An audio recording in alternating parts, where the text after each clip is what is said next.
Hello and नमस्कार दोस्तों, बहुत बहुत स्वागत है आप सभी लोगों का आज के इस एपिसोड में, जिसमें हम लोग बात करेंगे संविधान संशोधनों से संबंधित जो केस हुए। इसके पहले वाली क्लासेस में हम लोगों ने, इसके पहले वाले वीडियो में हम लोगों ने बात की थी दो महत्वपूर्ण केसेस के बारे में। इनमें से एक था रोमेश थापर का और दूसरा था चंपकम दोरायराजन का केस। आज के इस एपिसोड में हम लोग बात करने वाले हैं शंकरी प्रसाद केस और सज्जन सिंह केस। हालांकि इन दोनों केसेस को समझने से पहले ऐसे तो ये जानिए कि ये दोनों केसेस की लगभग एक समान है, और इन दोनों केसेस को जानने से पहले हमें ये समझना पड़ेगा कि प्रथम संविधान संशोधन की पृष्ठभूमि क्या थी, प्रथम संविधान संशोधन क्या था जिसको कि यहाँ पर इस शंकरी प्रसाद के केस में चैलेंज किया गया था। पहले के एपिसोड में हम लोग बात कर चुके हैं कि किस तरीके से रोमेश थापर और चंपकम दोरायराजन के केस ने प्रथम संविधान संशोधन की नींव डाली, प्रथम संविधान संशोधन की आवश्यकता को और विस्तृत रूप प्रदान किया। और प्रथम संविधान संशोधन जब किया गया तो उस संशोधन को करने के समय आप ध्यान देने वाली बात होगी कि 1950 में हम लोगों ने अपना संविधान लागू किया, और ठीक इसके 14 महीने बाद ही हम लोगों ने 15 महीने बाद ही हम लोगों ने अपने संविधान का पहला संशोधन भी किया। और इस संविधान संशोधन में ये जो प्रथम संविधान संशोधन था, ये वास्तव में एक खींचतान था। हमारे संविधान में जो मौलिक अधिकार दिए गए हों उतने व्यापक तरीके से दिए गए थे कि इन मौलिक अधिकारों ने सामाजिक एवं आर्थिक सुधारों को होना अवश्य, उसके होने पर प्रश्न चिन्ह लगा दिया, उसके अस्तित्व पर ही, इन सुधारों के अस्तित्व पर ही प्रश्न चिन्ह लगा दिया और बोले कि इसको तो हम नहीं होने देंगे। क्यों? क्योंकि एक तो समानता का अधिकार और दूसरा संपत्ति का अधिकार। दूसरा, रोमेश थापर केस ने इस बात को और भी बड़ा कर दिया कि क्या वास्तव में हमारे संविधान में जो कुछ भी अभिव्यक्ति की स्वतंत्रता पर युक्त निर्बंधन है, क्या वो निर्बंधन काफी है या वो ना काफी है। संविधान के भाग 3 में प्रथम संविधान संशोधन के द्वारा जोड़े गए दो अन्य उपबंध, अनुच्छेद 31A एवं 31B ने इस बात की चर्चा को बड़ा कर दिया कि क्या मूल अधिकारों में संसद संशोधन कर सकती है। तो आइए देखते हैं इस पूरी चर्चा को बड़े विस्तृत भाग में, विस्तृत रूप से, और देखें कि सबसे पहले ये देखें कि प्रथम संविधान संशोधन ने क्या क्या संशोधन किए थे। तो देखिए 1951 का जो ये प्रथम संविधान संशोधन था, ये संविधान संशोधन जब पास किया गया तो ना केवल विपक्षी पार्टियों ने, नेहरू की नीतियों के जो आलोचक थे, न केवल उन लोगों ने इसका विरोध किया, बल्कि बहुत सारे संविधानविदों और स्वयं कांग्रेस पार्टी के 70 सांसद लगभग इसके विरोध में थे। हालांकि बाद में उन लोगों को धीरे धीरे पार्टी अनुशासन के तहत बातों को मनवा लिया गया और उनमें से बहुत सारे लोगों ने विरोध नहीं किया। लेकिन जिस समय ये प्रथम संविधान संशोधन की बात चल रही थी, उसकी जो पृष्ठभूमि है, उसकी भी पृष्ठभूमि ये है कि विभिन्न प्रकार के भूमि सुधार कानूनों को अलग अलग राज्यों के विधानमंडलों ने तैयार किया, उन्हें लगाया, और मुसीबत तब हुई जब कुछ राज्यों में उन भूमि सुधार कानूनों को वैध करार दिया गया, जबकि कुछ राज्यों में उनको अमान्य करार दे दिया गया। इस प्रकार एक असमंजस की स्थिति आ गई। सरकार जो समाजवाद की तरफ जा रही थी, सामाजिक एवं आर्थिक रूप से पिछड़े हुए लोगों के लिए काम कर रही थी, अनुसूचित जाति जनजाति के लिए विशेष प्रावधान कर रही थी, उन सब चीजों पर विराम लग गया। आरक्षण की चीजों पर जो विराम लगा वो चंपकम दोरायराजन के केस से लगा, और अभिव्यक्ति की स्वतंत्रता, अबाध स्वतंत्रता जो मिली वो मिली रोमेश थापर के केस से। जब ये संविधान संशोधनों से पहले की स्थिति देश में ये थी कि बहुत सारे न्यायालयों ने सरकार को ही घेरना प्रारंभ कर दिया, संविधान को उसके शाब्दिक रूप में उसका अनुपालन सुनिश्चित कराने की बात की, और देश में एक ऐसा माहौल बन गया जिसमें सरकार के लिए काम करना थोड़ा सा मुश्किल हो गया। ऐसे में नेहरू ने सभी राज्यों के विधानमंडलों को एक पत्र लिखा, उन लोगों से बात की और कहा कि चूंकि सामाजिक एवं आर्थिक सुधारों या भूमि सुधार संभव नहीं हो पा रहे हैं वर्तमान संवैधानिक ढांचे में, और अभिव्यक्ति की स्वतंत्रता सरकार के कामों में बाधा बन रही है, जो अंकुश सरकार को चाहिए वो अंकुश नहीं मिल रहा है, तो हम लोगों को कुछ अन्य विकल्पों पर विचार करना चाहिए, भले ही वो संविधान संशोधन क्यों ना हो। कुछ एक लोगों ने, संविधान इतिहासविदों ने, संविधान विशेषज्ञों ने इस प्रथम संविधान संशोधन को यहाँ तक कहा कि यह द्वितीय संविधान है भारत का, या फिर इसे नेहरू का संविधान भी कहने की कोशिश की। इसका बड़ा विरोध हुआ, काफ़ी व्यापारियों ने, जमींदारों ने, संपादकों ने, इन सभी वर्गों ने संसद को पत्र लिखे, संसद के सामने धरने प्रदर्शन किए और अन्य विधानमंडलों के सामने भी प्रदर्शन किए ताकि ये प्रथम संविधान संशोधन को हटाया जाए। अब देखते हैं कि आखिर ऐसा इंपॉर्टेंट क्या दिया इस प्रथम संविधान संशोधन ने। तो इसने कुछ 4-5 बातें हम लोगों को दी, जिनमें से पहली बात है कि इसने भूमि सुधार और संपत्ति के अधिकार पर बात की। भूमि सुधारों को लागू करने के लिए इसने क्या किया? जमींदारी के उन्मूलन की बात की। इसने कहा भूमि सुधार, उत्पादकता को बढ़ाया जाए, प्रोडक्टिविटी को बढ़ाया जाए, सक्षमता को बढ़ाया जाए, और बहुत सारे भूमिहीन लोगों को जमीन या भूमि देने की बात की जाए। लेकिन भूमि आए कहाँ से? तो उसके लिए आवश्यक है कि हम लोग भूमि को पहले किसी से अर्जित करें। भूमि है किसके पास? जमींदारों के पास है, रजवाड़ों के पास है।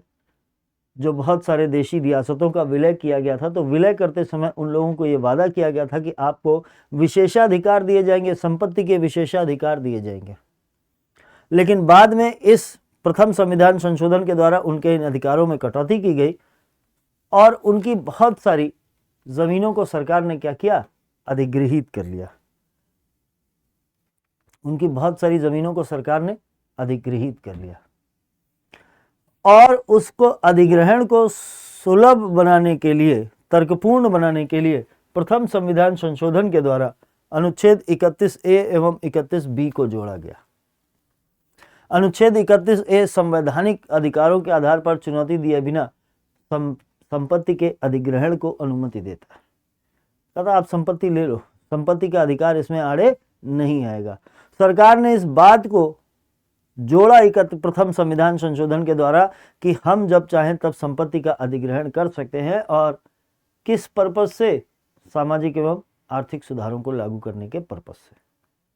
तो पहली बात यह कि सामाजिक आर्थिक सुधारों को लागू करने के लिए अगर संपत्ति का अधिग्रहण कर सकते हैं तो जिनके पास बड़ी मात्रा में भूमि थी उन लोगों से भूमि ली जा सकती, यानी कि संपत्ति के अधिकार का कोई विशेष मायने नहीं रह जाता। दूसरा, रोमेश थापर के केस ने इस बात को प्रमाणित कर दिया कि अभिव्यक्ति की स्वतंत्रता बहुत व्यापक है, और अभिव्यक्ति की स्वतंत्रता व्यापक है कहा यहां तक गया कि वर्तमान जो अभिव्यक्ति की स्वतंत्रता है ये किसी हत्या के आरोपी को भी बचाने के लिए काफी है। इस पर भी बहुत सारा विवाद हुआ, इस पर भी बहुत सारी चर्चाएं हुई, बहुत सारे केसेस हुए, बहुत सारे इंसिडेंट हुए, जिसके लिए इन युक्त निर्बंधनों के दायरे को बढ़ाने की बात की गई। अनुच्छेद 19(1)(a) के तहत जो अभिव्यक्ति की आज़ादी है, अभिव्यक्ति की स्वतंत्रता है, उस पर अनुच्छेद 19(2) के तहत कुछ निर्बंधन लगाए गए। पहले ये निर्बंधन क्या थे? ये निर्बंधन के आधार थे राज्य की सुरक्षा, शालीनता या नैतिकता तथा न्यायालय की अवमानना एवं मानहानि जैसी चीजें। लेकिन बाद में इनका दायरा बढ़ा दिया गया प्रथम संविधान संशोधन के द्वारा, और इसमें 3 चीजों को और ऐड किया गया। विदेशी राज्यों के साथ मैत्रीपूर्ण संबंध जैसा एक अस्पष्ट आधार और जोड़ा गया। इसका आधार ये अस्पष्ट है, इसलिए इसका आधार बहुत व्यापक है। दूसरा, लोक व्यवस्था को जोड़ा गया। अब लोक व्यवस्था के अंतर्गत बहुत सारी चीजें आती है, ये स्पष्ट नहीं है। लोक व्यवस्था क्या होती है, कैसी होती है, क्यों होगी, क्या किस तरीके के प्रतिबंध लगाए जा सकते हैं, इन सब चीज़ों को इसमें ये अस्पष्ट चीज़ों को जोड़ा गया। और कहा यहाँ तक जाता है कि जिस ब्यूरोक्रेसी ने इनको ऐड किया, नेहरू के आदेश पर जिस ब्यूरोक्रेसी ने इनको ऐड किया, वो ब्यूरोक्रेसी ऐसा करने में माहिर थी क्योंकि उसकी ट्रेनिंग औपनिवेशिक सरकार के अंतर्गत हुई थी। तो वो लोगों के अधिकारों को दबाने में बहुत माहिर थी और उन्होंने इस तरीके के नए आधारों की खोज की। और इसके अलावा किसी अपराध के लिए उकसाना जैसा एक नया आधार भी खोजा गया, जो कि अपने आप में बहुत वृहद है और अस्पष्ट भी है। तो इन अस्पष्ट तरीके के आधारों को जोड़कर कोशिश ये की गई कि जनता को, लोगों को जो मौलिक अधिकार दिए गए हैं उनको कुछ सीमित किया जाए। इन अधिकारों को चूंकि सीमित करने का, एक संपत्ति का अधिकार हो या वाक एवं अभिव्यक्ति की स्वतंत्रता का अधिकार हो, इन अधिकारों को सीमित करने का मतलब है कि संविधान बनने के जस्ट 14 महीने बाद, 15 महीने बाद ही लोगों को दिए गए अधिकारों को उनसे वापस छीना जा रहा है। जब लोगों को दिए गए मूल अधिकारों को वापस उनसे छीना जाएगा तो इनका बड़े पैमाने पर क्या हुआ, विरोध हुआ। इसके अलावा चंपकम दोराय राजन के केस में आरक्षण को अवैध ठहराया था न्यायालय ने और कहा था कि ये अनुच्छेद 15 एवं अनुच्छेद 29(2) का उल्लंघन करता है, इसलिए किसी को भी अब आरक्षण ना दिया जाए। लेकिन अगर उस समय तत्कालीन परिस्थितियों में सरकार अगर आरक्षण ना देती तो अगले ही वर्ष होने वाले हैं चुनाव भी। और दूसरी बात कि अनुसूचित जाति व जनजातियों के लिए उचित प्रबंध अगर ना किए जाए तो हमारा संविधान सभी को विधियों का समान संरक्षण भी उपलब्ध नहीं करा पाएगा। और अनुच्छेद 46 में डीपीएसपी के पोर्शन में ये कहा भी गया कि राज्य अनुसूचित जातियों, जनजातियों तथा अन्य शैक्षणिक एवं सामाजिक रूप से पिछड़े हुए वर्गों के लिए विशेष प्रबंध करेगी। अदालत ने उसको नकार दिया कि ये फंडामेंटल राइट यानी मूल अधिकारों को उल्लंघन नहीं कर सकते, तो अब सरकार के पास ऐसा करने का कोई भी कानूनी अधिकार नहीं था। तो इस बात को भी अनुच्छेद 15(4) के अंतर्गत जोड़ा गया। अनुसूचित जातियों एवं जनजातियों के लिए विशेष उपबंध करने के संसद के अधिकार को अनुच्छेद 15(4) के अंतर्गत जोड़ा गया प्रथम संविधान संशोधन से। दूसरा, कुछ अधिनियमों और विनियमों का सत्यापन। बहुत सारे ऐसे भी कानून थे जिनका भूमि सुधार जिनका लक्ष्य था, जमींदारी प्रथा का उन्मूलन जिनका लक्ष्य था। अलग अलग राज्यों की विधान मंडलों ने इन कानूनों का निर्माण किया था और अब अगर संसद इनकी पुष्टि कर दे, क्योंकि इनको अलग अलग आधारों पर चैलेंज किया गया था, अब अगर संसद इनकी पुष्टि कर दे तो ये क्या हो जाएंगे, ये 9वीं अनुसूची में डाले गए ये कानून न्यायिक समीक्षा के दायरे से बाहर हो जाएंगे और हमेशा हमेशा के लिए लागू हो जाएंगे। तो सरकार को अत्यधिक, संसद को अत्यधिक शक्तियां मिलने वाली थी इस प्रथम संविधान संशोधन से, वहीं जनता के विभिन्न मूल अधिकारों का हनन होने वाला था। इसी रेस्पेक्ट में इस कानून को शंकरी प्रसाद बनाम भारत संघ तथा सज्जन सिंह बनाम राजस्थान सरकार के केस में, इन दोनों ही केसेस में आधार लगभग यही है और इन आधारों पर इसको चुनौती दी गई। शंकरी प्रसाद का केस है जिसने वास्तव में यह साबित किया, यह सिद्ध किया कि सरकार की संविधान संशोधन की शक्ति क्या है और मूल अधिकार और डीपीएसपी के बीच में रिश्ता क्या है।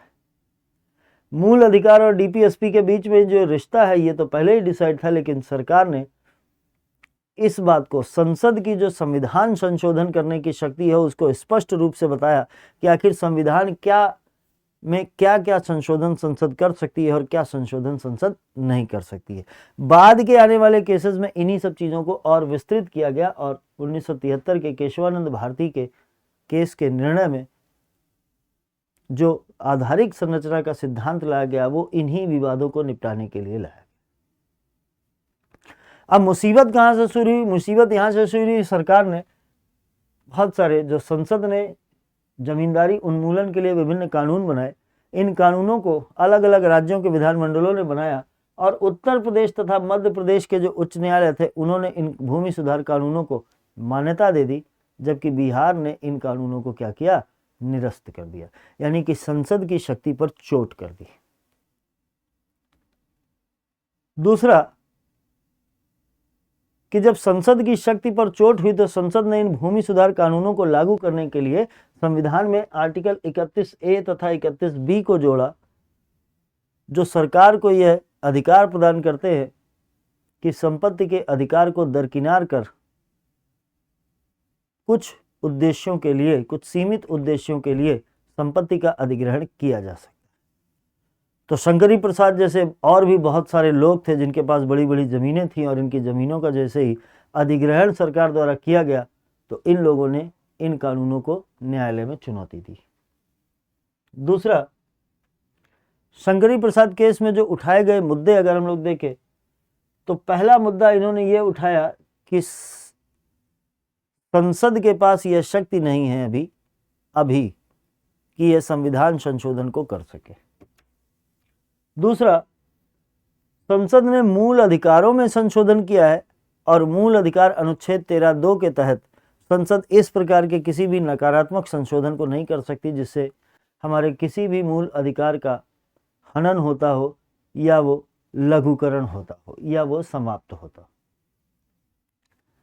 तीसरी बात थी कि अनुच्छेद 13(2) में विधि की आखिर परिभाषा क्या है, जो परिभाषा दी है क्या संविधान संशोधन उसमें शामिल होते हैं। और चौथी बात है कि अंतरिम संसद की क्या शक्तियां हैं, क्या अंतरिम संसद भी इतनी शक्तिशाली है, क्या उसके पास यह सक्षमता है कि वह संविधान में संशोधन कर सके। थोड़ा सा डिटेल में देखिए एक एक दो लाइन में इनको, कि जो प्रथम संविधान संशोधन है वो प्रथम संविधान संशोधन किया गया अंतरिम संसद के द्वारा। अंतरिम संसद के पास यह कहा गया कि इनके पास संविधान संशोधन करने की शक्ति नहीं है, संविधान संशोधन की शक्ति संसद में है और संसद पूर्ण रूप से गठित भी होनी चाहिए और चुनी हुई होनी चाहिए। चूंकि अंतरिम संसद चुनी हुई सरकार नहीं थी, इसलिए इस आधार पर चुनौती दी गई कि आपका चुनाव के द्वारा आपको यहाँ नहीं लाया गया है, प्रत्यक्ष चुनावों के द्वारा, इसलिए आप इसमें संशोधन नहीं कर सकते। दूसरा, अनुच्छेद 13(2), अगर आपको याद हो हमने पिछली क्लास में भी बात की थी कि अनुच्छेद 13(2) में यह लिखा है कि संसद ऐसी कोई विधि नहीं बनाएगा जो मूल अधिकारों को न्यून करती हो, समाप्त करती हो या इनके लिए नकारात्मक हो। अब उस विधि की परिभाषा में बहुत सारी चीजें हैं, लेकिन उसमें कहीं पर भी यह संविधान संशोधन शब्द का इस्तेमाल नहीं किया गया। तो शंकरी प्रसाद या इन जैसे अन्य लोगों ने यह दलील दी कि जो विधि की परिभाषा है उस विधि की परिभाषा में संविधान संशोधन को भी शामिल करो, उसका भी मतलब वही है। विधि तो यह भी है और लिखा है कि कोई विधि नहीं बना सकते हैं, इसका मतलब कोई विधि ना बनाए, यानी कि मूल अधिकार क्या हो, अनुल्लंघनीय है। दूसरा, भूमि कानूनों की शक्ति। तीसरा, इन्होंने ये चैलेंज किया कि जो बहुत सारे भूमि सुधार कानून, जमींदारी उन्मूलन कानून जो संसद ने बनाए हैं, चूंकि ये भूमि से संबंधित हैं और भूमि 7वीं अनुसूची के लिस्ट नंबर 2 में है, इसलिए संसद के पास यह शक्ति नहीं बल्कि राज्य विधानमंडल इसके लिए सक्षम है कि वो कानून बना सकते हैं। तीसरी बात कि मौलिक अधिकारों का हनन की बात की गई। कहा गया कि अनुच्छेद 31A एवं 31B मौलिक अधिकारों का हनन करते हैं, इसलिए इनको अमान्य करार दिया जाना चाहिए और ये सरकार को यह शक्ति देते हैं कि वह कुछ उद्देश्यों के लिए भूमि का अधिग्रहण यानी कि लोगों को उनकी संपत्तियों से वंचित कर सकते हैं। सेम यही बात सज्जन सिंह ने भी कही, क्योंकि सज्जन सिंह जो रतलाम डिस्ट्रिक्ट है, उस रतलाम डिस्ट्रिक्ट के क्या थे, रतलाम जो आज की डेट में डिस्ट्रिक्ट है, उस रियासत के वो मालिक थे। जब उनका विलय भारत के साथ किया गया, संघ के साथ किया गया, तो उनको संपत्ति रखने के विशेष अधिकार दिए गए।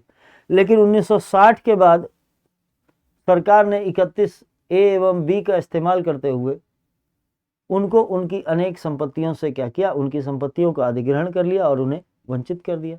इसी आधार पर सज्जन सिंह ने भी कोर्ट को अप्रोच किया। ठीक।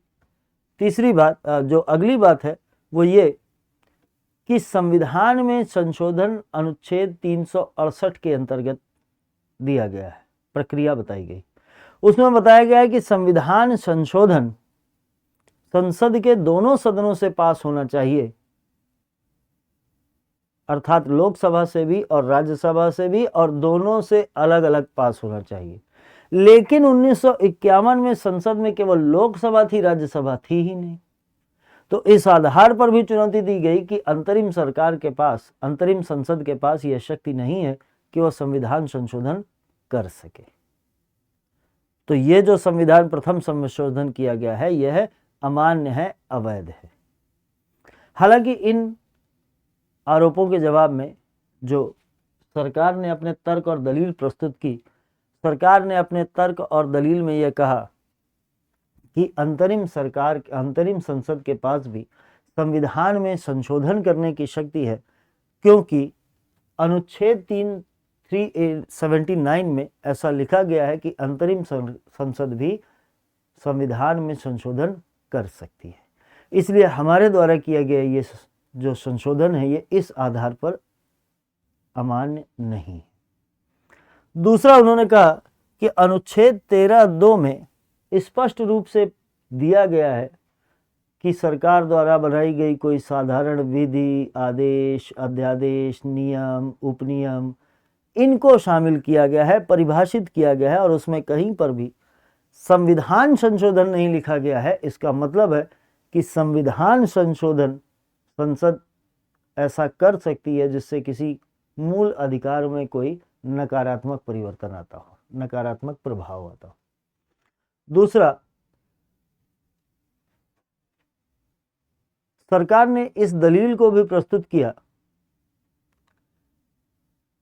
कि मूल अधिकारों की स्थिति तो अपनी जगह पर ठीक है, लेकिन सामाजिक एवं आर्थिक सुधारों को लागू करने के लिए, सामाजिक एवं आर्थिक रूप से जो पिछड़े लोग हैं, इन लोगों के विकास के लिए सामाजिक आर्थिक सुधार आवश्यक है, अतः भूमि सुधार भी आवश्यक है। बिना भूमि सुधार कानूनों के, बिना जमींदारी के उन्मूलन के किसी को भी, भूमिहीन लोगों को भूमि का वितरण नहीं किया जा सकता। इसलिए वर्तमान देश की यही, समय की यही मांग है कि भूमि सुधार कानूनों के माध्यम से लोगों को सशक्त किया जाए।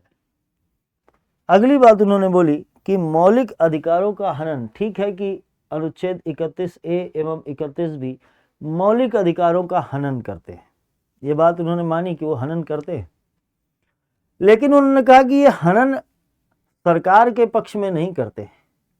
ये जो हनन हो रहा है 31A एवं B के द्वारा, संपत्ति के अधिकार का जो हनन हो रहा है, यह हनन सरकार के लिए नहीं, संसद के लिए नहीं, अपितु यह देश की सामाजिक एवं आर्थिक स्थिति को देखते हुए किया जा रहा है। और यह इस तरीके के जो हनन है वे आवश्यक की श्रेणी में आते हैं, अन्यथा संसाधनों का एक प्रतिस्पर्धा होगी जिसमें जो सक्षम लोग हैं, जो सशक्त लोग हैं, वे अधिकांश संसाधनों पर अपना आधिपत्य कर लेंगे और देश की गरीब जनता गरीब होती जाएगी और अमीर जनता अमीर होती जाएगी। सामाजिक न्याय को लाने के लिए यह आवश्यक है कि भूमि सुधार कानून या इस तरीके के कानूनों को लाया जाए जिनसे कुछ निर्दिष्ट मूल अधिकारों का या निर्दिष्ट उद्देश्यों के लिए संपत्ति के अधिकार को क्या कर सकते हैं, बाधित किया जा सकता है। जब इतनी बात हो गई, इन दलीलों के आधार पर यह साबित किया गया कि प्रथम संविधान संशोधन न केवल वैध था बल्कि आवश्यक भी था, क्योंकि यह बहुत सारी अनियमितताओं को जन्म देने की ताकत रखता था। और इन्हीं तर्कों को देखते हुए सरकार, जो सुप्रीम कोर्ट है, उस सुप्रीम कोर्ट ने अपना निर्णय दिया और कहा कि जो प्रथम संविधान संशोधन 1951 है, वह अनुच्छेद 368 के अंतर्गत संविधान के द्वारा प्रदत्त संसद की शक्तियों के अंतर्गत आता है। यानी कि संसद इस बात के लिए, भले ही यह अंतरिम संसद क्यों न हो, लेकिन अनुच्छेद 379 के अंतर्गत अंतरिम संसद को भी यह शक्ति प्राप्त है कि वह संविधान में संशोधन कर सकती है।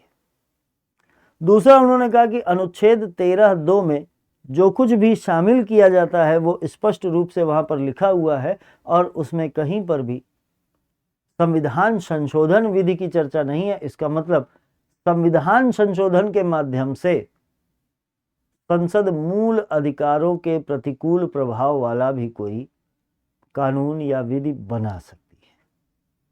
तीसरा, उन्होंने कहा कि संसद को अनुच्छेद 368 के अंतर्गत यह शक्ति प्राप्त है कि वह संविधान के किसी भी भाग में संशोधन कर सकती है। अतः अनुच्छेद 31A एवं 31B इस आधार पर अवैध नहीं है, अमान्य नहीं है। संसद को यह शक्ति है 368 अनुच्छेद के अंतर्गत कि वह किसी भी भाग में कोई भी संशोधन कर सकती है। तीसरा, उन्होंने कहा कि अनुच्छेद 31A एवं 31B मूल अधिकारों का उल्लंघन नहीं करते हैं, क्योंकि मूल अधिकार किसी को व्यक्तिगत रूप से प्राप्त हैं, जबकि हमें समाज में क्या प्राप्त करना है, सामाजिक एवं आर्थिक उन्नति को प्राप्त करना है। तो ये 31A एवं 31B संपत्ति के अधिकार का ऐसा उल्लंघन नहीं करते हैं जो किसी व्यक्ति के लिए क्या हो, अलाभकारी हो, बल्कि ये समाज के लिए कुछ निर्मित करने का उद्देश्य रखते हैं, वितरण करने का उद्देश्य रखते हैं, अनुच्छेद 39B एवं C का उद्देश्य रखते हैं। अतः मान लिया जाए कि ये मूल अधिकार का उल्लंघन नहीं करते हैं। इस प्रकार ये पहला संविधान संशोधन पर जो ये फैसला आया, इसने पहले संविधान संशोधन को न केवल वैध ठहराया बल्कि संसद की शक्तियों को, जो संविधान संशोधन की शक्तियां हैं, उन संविधान संशोधन की शक्तियों को भी क्या किया, परिभाषित किया, स्पष्ट किया। और जब इन्हें परिभाषित एवं स्पष्ट किया गया, तब इससे शक्ति लेकर, इससे उत्साहित होकर संसद ने संविधान में और भी बहुत सारे परिवर्तन कर दिए। देखिए, इन सज्जन सिंह और शंकरी प्रसाद, ये जो विशेषकर शंकरी प्रसाद का केस था जिसमें प्रथम संविधान संशोधन को चैलेंज किया गया था, इस केस ने संविधान संशोधनों की, भविष्य में जो संविधान संशोधन किए जाने थे, उनकी रूपरेखा को क्या कर दिया, स्पष्ट कर दिया। उसने बता दिया कि व्यक्तिगत अधिकारों का हनन किया जा सकता है यदि सामाजिक अधिकारों का या सामूहिक अधिकारों को बड़ा किया जाना है। सामूहिक कल्याण के लिए व्यक्तिगत अधिकारों की बलि दी भी जा सकती है। अनुच्छेद 13(2) की एक विस्तृत व्याख्या की और उसने स्पष्ट किया कि अनुच्छेद 13(2) में जो भी शब्द शामिल हैं परिभाषा में, विधि की परिभाषा में जो भी शब्द शामिल हैं, उनके अलावा किसी और को शामिल नहीं किया जाएगा। अर्थात संविधान संशोधनों के माध्यम से संसद के पास यह शक्ति है कि वह किसी भी भाग में परिवर्तन कर दे। अतः संसद की शक्ति को अनदेखा नहीं किया जा सकता।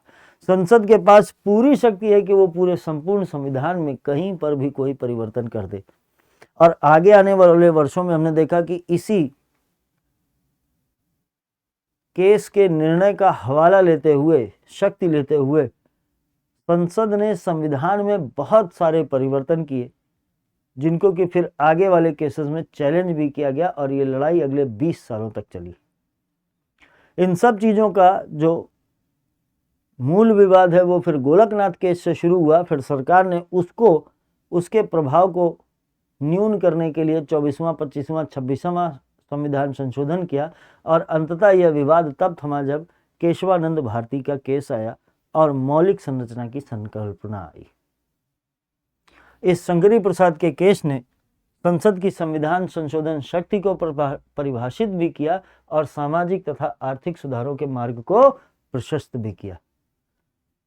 अगर यह केस उस समय शंकरी प्रसाद के पक्ष में चला जाता तो हो सकता है जो विभिन्न सामाजिक एवं आर्थिक सुधार या भूमि सुधार या जमींदारी उन्मूलन कानून जो अलग अलग विधानमंडलों ने पास किए, या फिर 9वीं अनुसूची को जो चैलेंज किया गया और कोर्ट ने उसको सही ठहराया, इन बातों को अगर उल्टा इसका डिसीजन हो जाता, निर्णय हो जाता, तो यथासंभव है कि शायद हम लोग आज देश के अनुसूचित जनजाति, जाति एवं अन्य पिछड़े वर्गों के पक्ष में किए जाने वाले या लिए जाने वाले, बनाए जाने वाले विभिन्न प्रावधानों को शायद हम इतने विस्तृत रूप में ना देख पाते। आज की क्लास में बस यहीं तक। अगले वीडियो में जब हम लोग बात करेंगे तो हम लोग बेरुबारी के केस के विषय में बात करेंगे। उम्मीद करता हूं कि आप लोगों को ये जानकारी रोचक रूप लगी होगी, पसंद आई होगी। और याद रखिए कि इस तरीके के सवाल, अब इन केसेस से सवाल 2024 के भी यूपीएससी प्रीलिम्स में पूछे गए हैं और 23 में भी पूछे गए हैं। तो कृपया इन सब चीज़ों को अनदेखा ना करें। अब यूपीएससी का जो बढ़ता हुआ ट्रेंड है, उस बढ़ते हुए ट्रेंड में जो बदलता ट्रेंड है, उसमें अगर हम लोग देखें तो अब केसेस के प्रभाव से भी हम लोगों से क्वेश्चन पूछे जाते हैं, प्रश्न पूछे जाते हैं। आगे भी मैं आप लोगों के लिए इस तरीके की रोचक जानकारियां लेकर आता रहूंगा। बने रहिए इस सीरीज के साथ। धन्यवाद।